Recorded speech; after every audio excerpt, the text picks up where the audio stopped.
Welcome to another episode of We Are Carbon.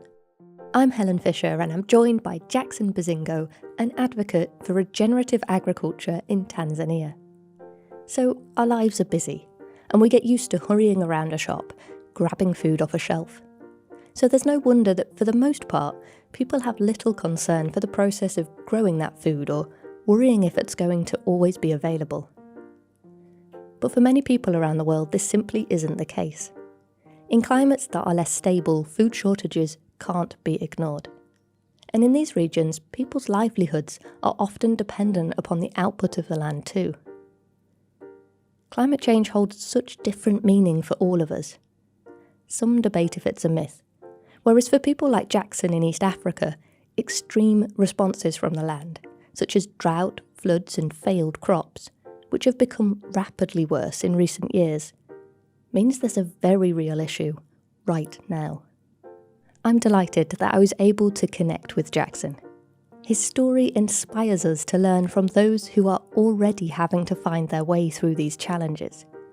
And I think no matter where we are in the world, it highlights what is becoming an undeniable connection between the way that we treat our soil and the resilience that we have within our food supplies.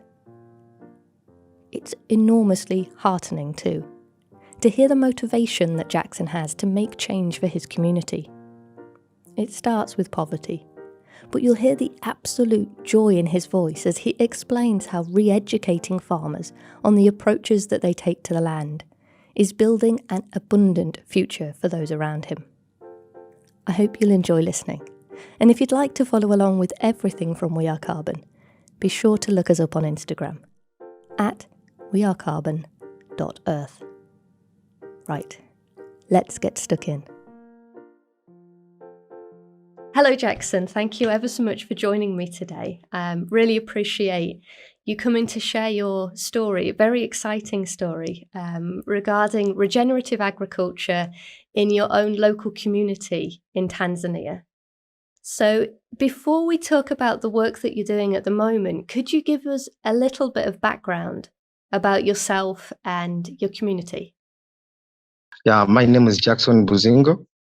I am a Tanzanian youth based in a Kigoma region in Western Tanzania.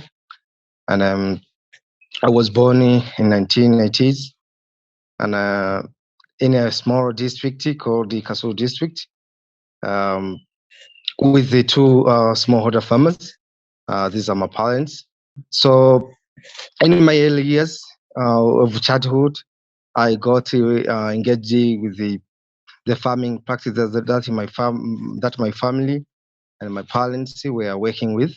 So during weekends, while I started the school, then I was accompanied with my parents to go for the cultivation in the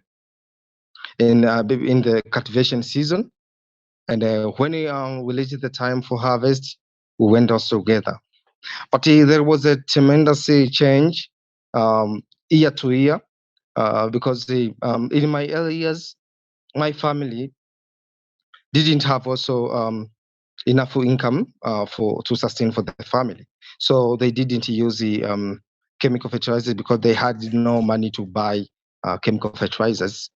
So what they used to cultivate the soil, the land, the plot of land that we have, without any input of chemical within the soil. And we were lucky to God because we got some harvest after the cultivation. But as time goes on, the situation was very worse because the plot of land where we used to cultivate, the production was very little. And in that year, I do remember very well, we had a very huge rain, and the huge rain swept all away of our crops there, and the situation was very bad. And after that, we came back home very sad. My parents told me that since you are the firstborn, and that you are the elder one with your young brothers and sisters, so you have to find out how we can get out of this situation right now. So what I did, I started to look around to some of the places where we can have some food. So I went in one of the rich family to see in their dumps if there is any food. So I grabbed the food there. It was already expired, but it was dumped within the dump. Then I took that food, and then I brought back to home, and then I gave it to my mother, and then she filtered it so that we can use it for cooking what we call gari. This is a stiff porridge, as I can say. So the situation from that moment changed my mind that the situation is going to be bad. So I started looking and digging deep about what is the reasons and the main challenges and problems that are facing my local communities here in agriculture.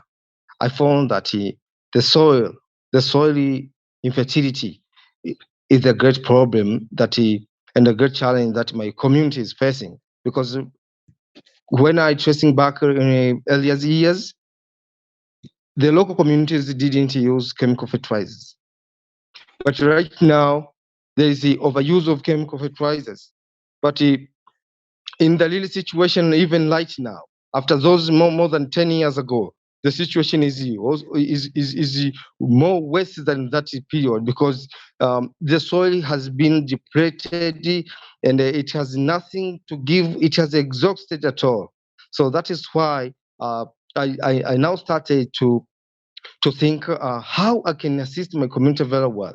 So in Tanzania, it is very difficult to assist the communities, even if it's your local community, without having an organization. Then I started my own movement, but I didn't have anyone to assist me. So I started to post my activities on LinkedIn, and then there's two Swedish people who saw my profile there, and then they started to reach me out. And these are the ones who were having the vision to establish one more organization where I am being attached with. So from that moment, it was 2017 when I got connected with them. Then they told me that we would like to assist developing countries. So since based on your profile and based on what you have already doing, we are very keen and very touched by your actions. So we want to assist you to find your dream come into reality. Then we have a very long communication and a conversation on how we can register organization. And then it was 2019 on February, we got registered as a non-profit organization. So that was a very huge story and very long story that I encountered. But luck to God that I got to the point where my dream was coming into reality. Fantastic. That's a really lovely story. So you have seen within your local community the degrading of the land over a very, very quick time. Sure, because the chemical input has been the main source for that. Because my community, what they usually burn all waste materials from the farms every year. They keep burning. So the soil is being depleted because of the situation. But so far, the main reason of my community suffering in agriculture is the chemical fertilizers, chemical pesticides are the ones that are killing our soil. Most of the crops that are being grown here, maize and beans, millet, and others. But as time goes on, even these crops that are normal are being used here for cultivation. Chemical fertilizers and chemical input has been used, but most of the farmers are not able to buy fertilizers because they are being sold in a very high price. So most of the farmers don't afford to buy fertilizers. So based on the reality that their soil also has been depleted. So most of the farmers are failing to buy fertilizers. Then they decide to grow crops without using chemicals, and the soil.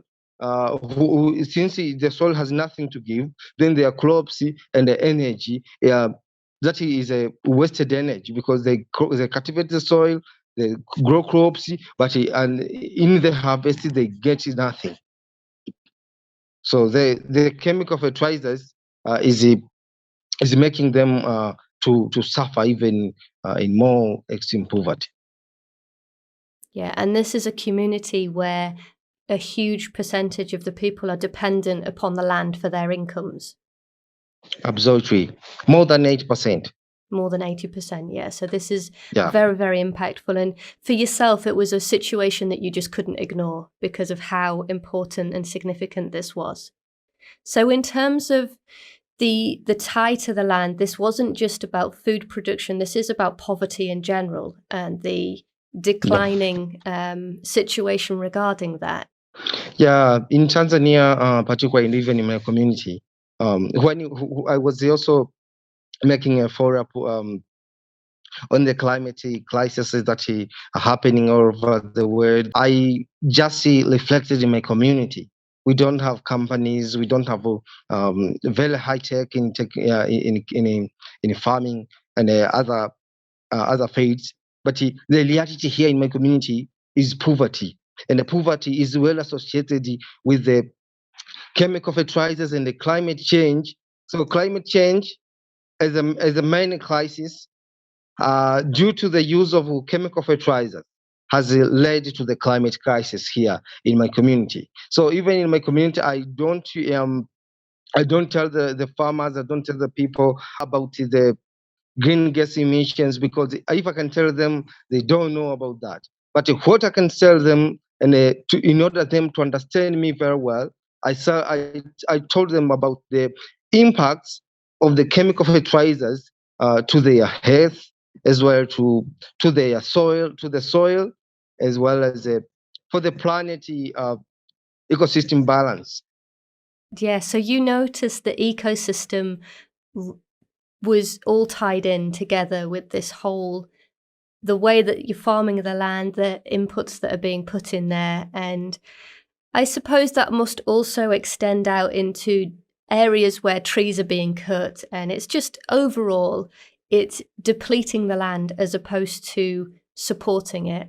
So in that regard, there's a huge situation globally. It's something that is incredibly at your feet there in Tanzania, because I suppose the soils, the hot temperatures and the inputs, it's very alarming the rate that you've seen the change. But this is actually a theme that is happening globally. And we're noticing that the soils are degrading, and then it ties in with the water cycle too. Have you noticed a change with regards to the water and droughts or floods or anything like that where you are? Sure, I can tell this firsthand because I have witnessed it in my local communities here. We have some of the rivers here in Kasulu district and other regions also. I have already witnessed that. Most of the rivers that has been the cornerstone for the agricultural activities. Most of them has now the water quantity has now reduced and it is very low. Particularly in my local community, there was one river which was called the Kasulu River. Kasulu River is no longer there. Kasulu River, it has already dried up. But within 15 years ago, 10 years ago, Kasulu River was active, and Kasulu River was the one who was the one of the river which was assisting the local communities in farming practices. But when I'm talking about that, the Kasulu River it has already extincted. It has gone extinct. So the situation is bad. We have also Bogwe River in Kasulu district, Western Tanzania. The quantity of the water was very high, but right now, if you can go there, you can cry. You can cry a lot because the quantity of the water is astonishing. If you can also step the foot, your feet within the water cannot go very far, even to the above of the toes. So it is very sad to see that. So in the little situation, deforestation has led to that. Or continued human activities in agriculture, particularly primitive farming methods that has been used for the use of chemical fertilizers, and as well as the planting of the trees along the source of river. The trees that are not friendly to the water sources has led to this situation where climate change, climate crisis that has been witnessed in my community for the water issues. Yeah, so it's very devastating. You've noticed then that this has not just been declining output of crops. Have you had increased failure of crop completely? Sure. Yeah, so a huge impact locally.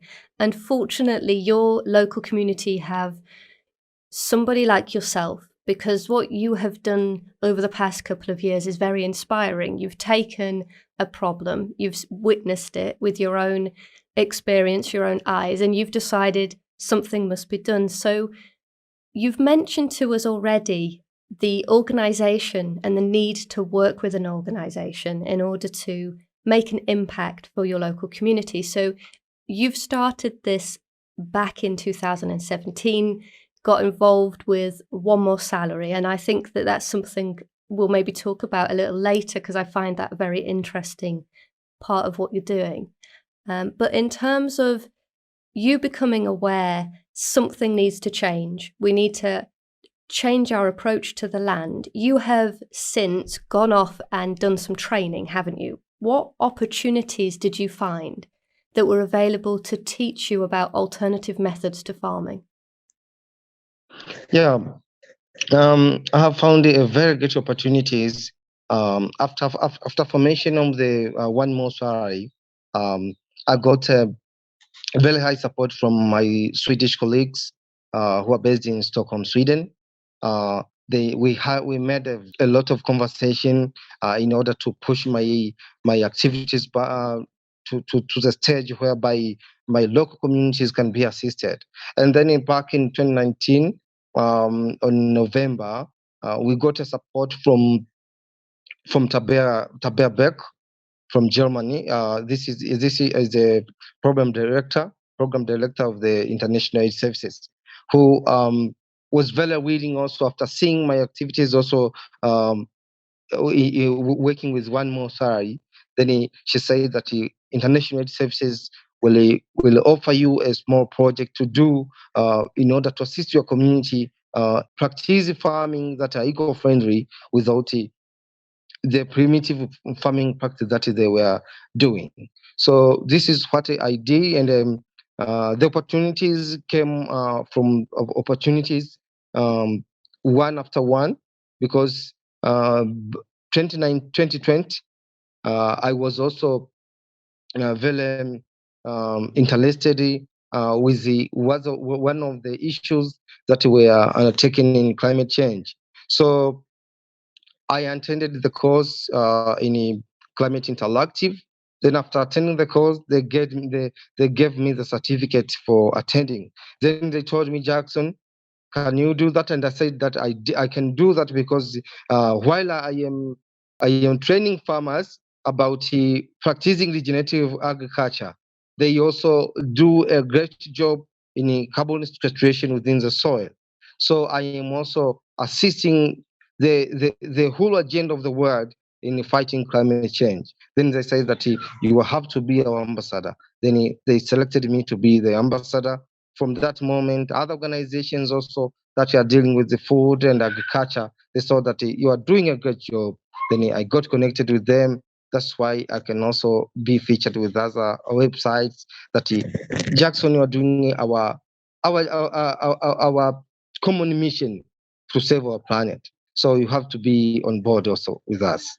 Fantastic. And when people watch through on this, I'll make sure that we include somewhere underneath or within the video a list of all the different organizations that you have worked with, because I think it's very important to see how these connect in with making real solutions, and people like yourself taking up that opportunity and sharing the knowledge and taking a willingness to learn.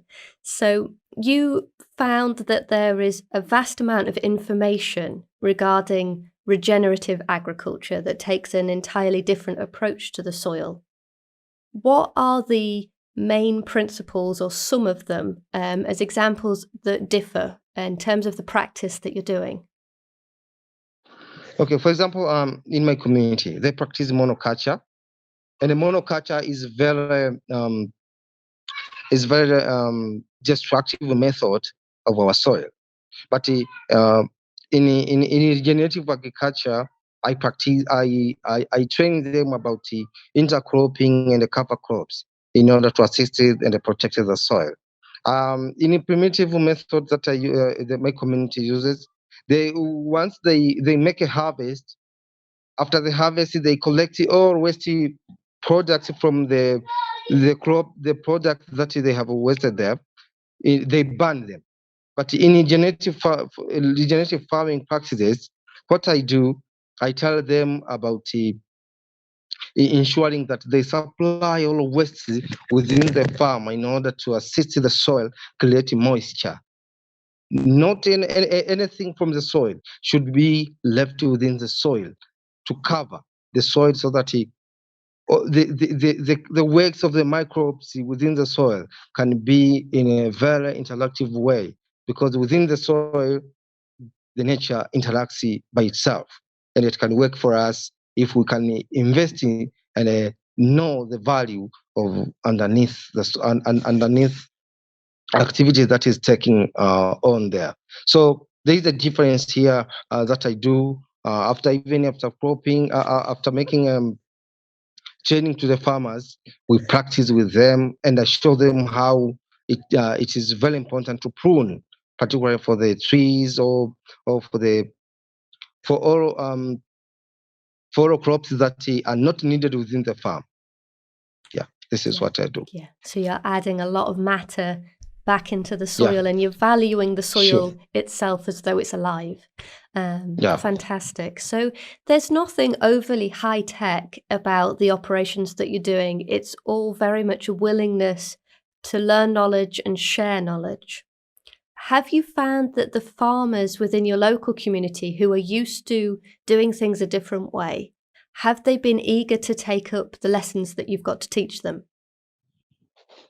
Yeah, most of the farmers are very keen to learn from my method that I'm telling them. But other farmers are still reluctant, because they believe that chemical farming is the only method to assist them out of poverty, out of food insecurity. So since these are the new initiatives which they have already forgotten, although these methods were available in the early years, that indigenous communities use the same method, but they don't care about that. So I have some farmers that very focusing on what I'm telling them, but others, they're still reluctant. So it is very I still have a long way to go in order to assist my community very well, because I have some challenges I face when I'm telling people. Yeah. So there's just I think I've heard this a lot with the regenerative farming. There's a time period between putting things in action and seeing the benefits. And this is where I suppose the continued education, farmers can then see with their own eyes the impact. And that's then the inspiration for them to maybe keep taking it a little bit more seriously and taking up and putting that into action. So I think you're right on track with what you're doing. Have you noticed that there's any resistance with regards to the actions that you're doing that are to regenerate the land? This means a shift in the inputs that you put into the soil. So the chemical fertilizers, you're encouraging people to stop using them. Has that caused any friction with along the lines in terms of the companies that sell them? Yeah, I have already faced the antagonism with other stakeholders in agriculture. For example, I was invited this year. It was July. I was invited by the director of the National Food Security from the Ministry of Agriculture to attend the youth dialogue that were ongoing food system dialogues that were convened by the United Nations. I was invited to attend there to the dialogue, and one of the issues that I raised there, I sticked on the action track 3 that it was based on nature positive production. And in nature, I insisted that because I know very well in my community they are very well aligned with other issues from action track 1, like action track 2, 4, and 5. But in action track number 3, nature-based solutions, no, they are not full aligned at all. And I told him that in that dialogue that we have to make a transition here. We have to rely on the nature. So chemical fertilizers, pesticides can no longer be promoted here. I was very they were not very impressed with my conversation and my speech there, because what they think that if I can go on with the promoting farmers and go regenerative farming, then in the near future chemical fertilizers will not be sold. So if they cannot be sold out the chemical fertilizers, then they are going also to lose some of the taxes. So even in the government, there is a slight and I can say hidden antagonism with us who are promoting indigenous methods of cultivation, because they think that we are some sort of labels here. We don't want them to flourish. But what we are doing a very great job to assist our communities. So there's a challenge here, but thanks to God, I am continuing with my fight. Yeah, so you're training in quite a number of ways. You have trained people within schools, you've trained farmers that are smallholders on their own land. How are you working with other people to do this? Yeah, I'm working with other people, particularly smallholder farmers, but I have also included district officers who are based in agriculture, community development, agroforestry. I have already also engaged with them and trained them about this method, because they are also the ones who also supervises the farmers. So I thought that it would be great if I can involve them too. So I have a very good connection with them. Even the agriculture senior advisor of the whole regions, Koma regions, and the districts, we have already a very full relationship together with what I'm doing here in my local community. So I am trying my best to reach other people, but so far I'm very more focused with the smallholder farmers, because the smallholder farmers are the ones who feed my community. So generally, there are many farmers with small plots. Sure. That's what you're saying, yeah. So there's a great number of people. And with regards to the food that you're growing and the smallholders are growing, is that to feed their own families as well? Sure. The situation is bad here. Yeah, they cultivate and grow the food, which is they use it for selling in order to generate income. They also use it to feed their families. But most of the farmers, due to lack of the capacity, particularly buying fertilizers, that are also very expensive. So most of the farmers, after the harvest, they are running out of money, and they are running out of facilities to assist them for the next cultivation season. We are coming to September and October.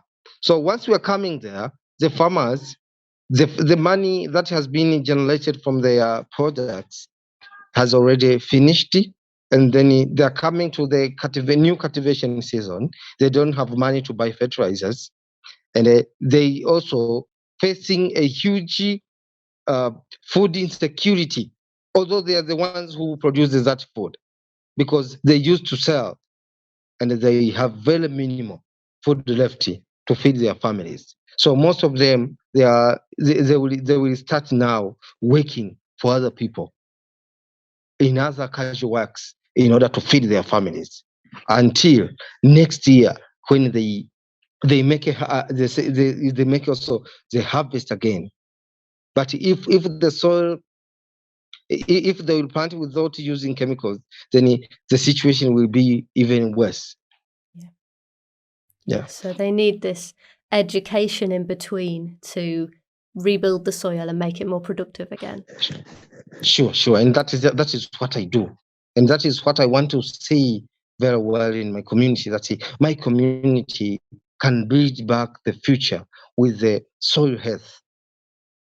I want to establish more food forest here, because this will build and produces abundant yields that are very essential for food security, to ensure food security, to ensure the fight against climate change, particularly the carbon sequestration in the soil, as well as the poverty reduction.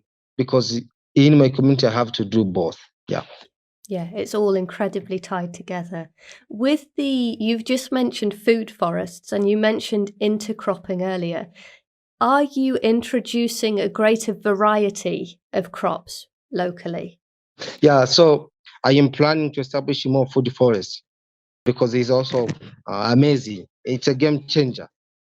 And if I can establish syntropic agroforestry in my community, it's also the form of regenerative farming, but this is it's beyond organic, it's beyond sustainable, because it produces abundance. It gives everything that you need within the farm in order to assist our planet, our health, and everything. For example, I can say that in my community, particularly, for example, if I want to assist my farmers fight poverty in my community, syntropic agroforestry or regenerative agroforestry, this is the best method I can use, because it produces abundance. The farmer can be able to get enough yields for the family, enough yields that he or she can sell, enough yields that assists in nourishing the soil. And if he or she can practice syntropic agroforestry, then she will no longer at any rate to buy fertilizers.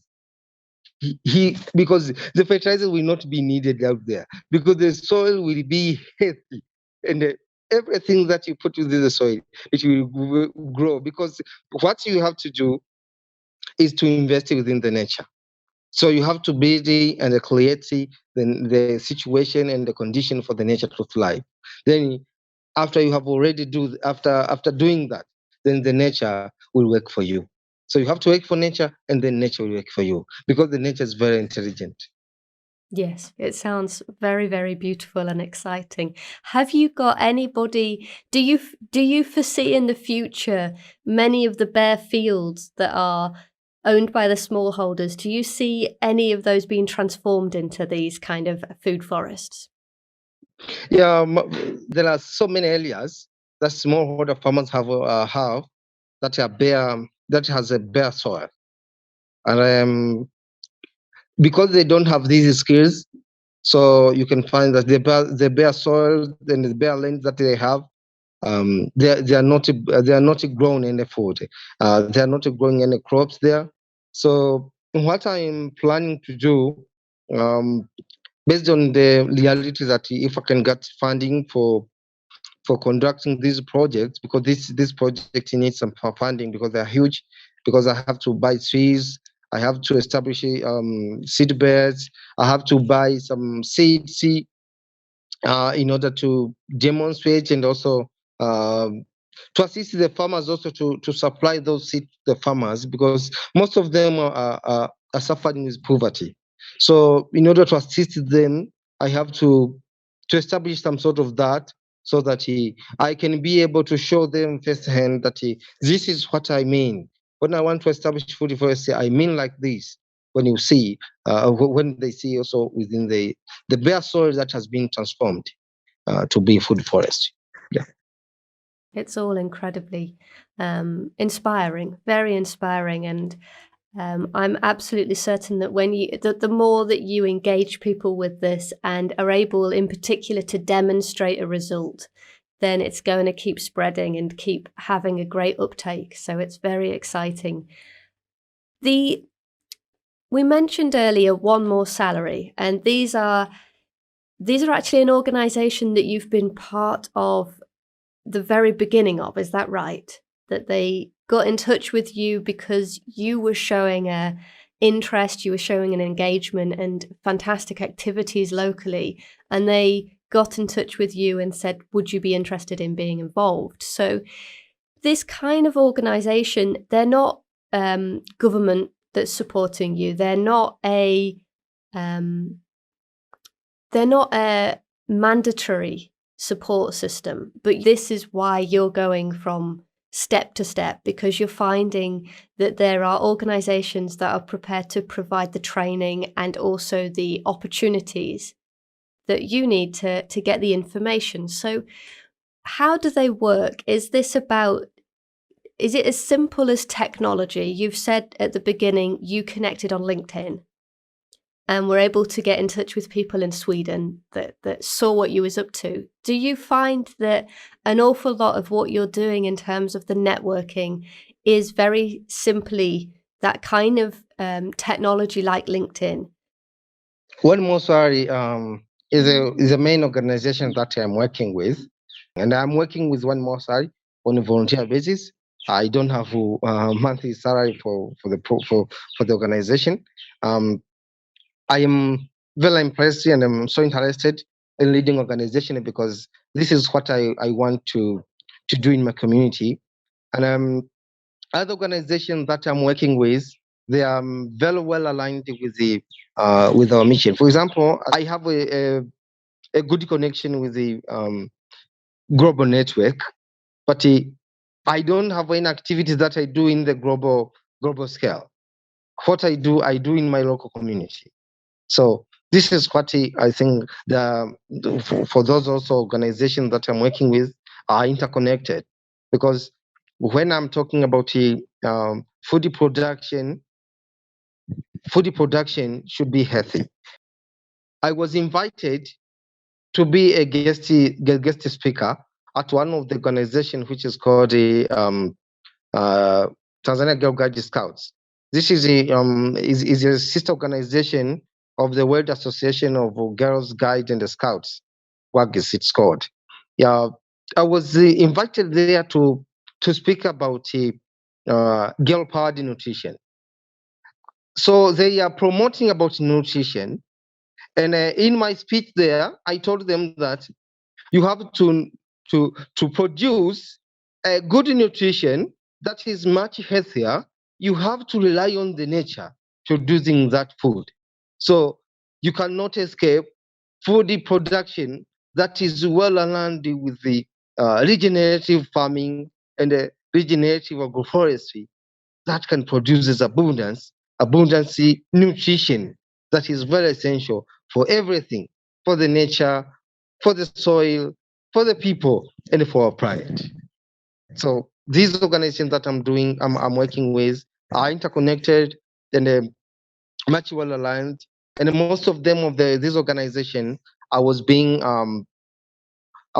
invited to be part of them. That Jackson, you are doing some amazing job here in Tanzania, and then we wish to have you on board.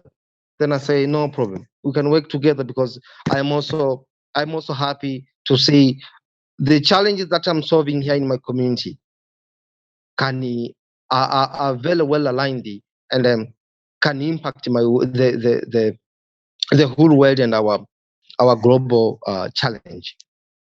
I am also very challenging myself because what I focus even myself is to see that my voice is very well amplified throughout my community, within the government, as well as in the global scale.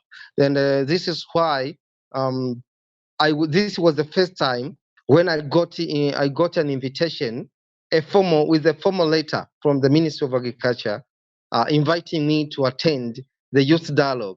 That is among the 60 youth within Tanzania that are very well involved with the food and agriculture. I was the one also among these young people who were invited, and I was invited by the director of the National Food Security, who is a UN official food system dialogue convener that has been appointed by the United Nations as the convener for Tanzania. So it was very first time for me to be invited by the high-ranking official from that position. But I am so happy because my involvement in agriculture and what I am trying to showcase in my community has been amplified even in the national level. So I'm so happy for that. Yeah, congratulations. It's very Yeah. very exciting. Thank you so much. And it's wonderful to hear that people are recognizing what you do and keep inviting you, because your willingness to keep sharing is making such a difference. It sounds like you've got a huge amount of ideas and a huge amount of projects that you're involved in. Can you imagine a future for your community where it is regenerated and it is prospering? Yeah, if my community will be full committed with what I'm training them, I think, and I'm confident that they can transform their own lives and their livelihood. They can assist the nature balance and the nature to thrive itself, so that it can produce abundance for our food security, as well for fighting climate change in my community. Because what I want to see and what I wish to see is my community to be in a little situation whereby the coming generation can see that there is a change, and the change that has made has taken this community from one level to another, a good level to more better level from where it is now. Yeah, I think that you're doing wonderful things, and I think that it must be starting to show results, because this is, like you've said, 2019 onwards. We're only talking a couple of years, but you're already making a huge difference, and people are seeing that that's the case, and you're being propelled into more and more directions. So it would be fantastic if you keep in touch and let us know how it's all going. It would be really, really interesting for us. Yeah, sure. Yeah, I'm so happy for that. Yeah, that just all these new opportunities for you. It must be a lot to learn, a lot to take on, but very exciting. Well, thank you so much for sharing today. You've shared something very inspirational for people, and I think even outside of your own community, it's an inspiration for people to recognize that they can get involved, they can make a difference. And I think it's going to continue for you, because the more that people recognize and see and hear about what you're doing, the more people are going to be interested in sharing that. So all the very, very best for everything that you're doing. Okay, thank you so much, Helen. And thank you for listening to this episode of We Are Carbon. Next time, we'll be hearing from Christo Miliotis, doctor and soil scientist in Australia, who helps us to dive deeper into the life and interactions within the soil. Have you ever wondered how forests and woodland keep on thriving year after year without any added fertilisers? Perhaps not. But now that I've mentioned it, maybe it'll get you thinking. Christo has some great insights, so don't forget to subscribe to be notified when it's out. You can keep up to date with everything from We Are Carbon by signing up on the website or following along on Instagram. Search for wearecarbon.earth. And let's keep figuring this all out together.